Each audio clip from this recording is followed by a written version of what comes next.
నా తోటి సహోదరుడైనటువంటి CMDF founder అయినటువంటి అజయ్ బాబుని రాకుండా భయంతో ఆపేశారు. కేవలం భయంతో ఆపేశారు.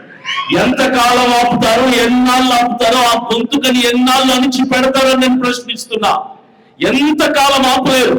క్రైస్తవుల కంఠమైనటువంటి ప్రవీణ్ పగడాల గారి గొంతుని కోసేశారు. ఈ రోజు ఆ స్థానాన్ని భర్తీ చేయడానికి ఒక అజయ్ బాబు వచ్చాడు, ఒక అభినయ్ దర్శన్ వచ్చాడు, ఒక హర్ష కుమార్ గారు వచ్చారు, ఒక కే పాల్ గారు వచ్చారు. ఇంకా ఒకరు కాదు, ఇద్దరు కాదు, వందలు కాదు, వేల కాదు, లక్షల మంది నేస్తూనే ఉంటారు. నేను చాలా సార్లు చెప్పాను ఇప్పటికే. ప్రవీణ్ పగడాల గారు మరణానికి ముందు క్రైస్తవులు వేరు, ప్రవీణ్ పగడాల గారి మరణం తర్వాత క్రైస్తవులు వేరని డే 1 నుంచి చెప్తున్నా. అది ఇప్పటికీ చెప్తున్నా. 4 సంవత్సరాల తర్వాత వచ్చే ఎలక్షన్స్ లో అది ఏంటో క్రైస్తవులందరూ నిరూపించబోతున్నారు. ఖచ్చితంగా అది జరిగింది.